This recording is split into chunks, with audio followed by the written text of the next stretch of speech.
নমস্কার। যন্ত্র সভ্যতার নিষ্ঠুরতা থেকে মানুষের মুক্তির চিত্র। একটি ভিখারি শিশু কলকাতার রাজপথকে স্তব্ধ করে নির্বিকার হেঁটে গেল। সময় স্তব্ধ থাকলেও মানুষের কাছে যন্ত্র দানব পরাস্ত হল। সেরকমই একটি কবিতা কবি নীরেন্দ্রনাথ চক্রবর্তীর লেখা কলকাতার যিশু আমি আজ পাঠ করে শোনাচ্ছি।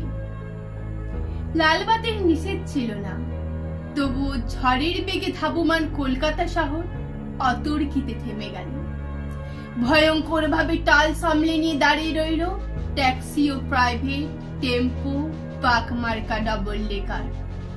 গেল গেল আর্তনাদী রাস্তার দুদিক থেকে যারা ছুটে এসেছিল, ঝাঁকা মুটে ফিরিওয়ালা, দোকানি ও খরিদ্দার, এখন তারাও যেন স্থির চিত্তটির মতো শিল্পীর ইজেলে লগ্ন হয়ে আছে।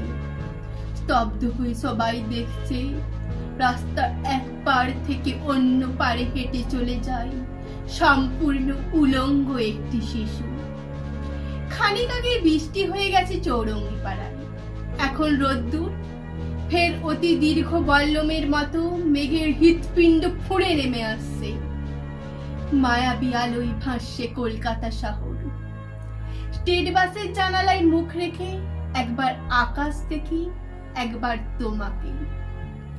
ভিখারি মায়ের শিশু, কলকাতার যিশু, সমস্ত ট্রাফিক তুমি মন্ত্র বলে থামিয়ে দিয়েছো।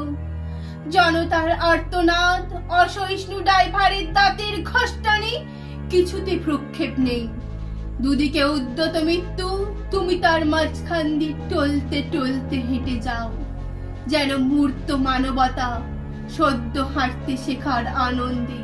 সমগ্র বিশ্বকে তুমি পেতে চাও হাতের মুঠোয়, যেন তাই টালমাটাল পায়ে তুমি পৃথিবীর এক কিনার থেকে অন্য কিনারে চলেছ। নমস্কার।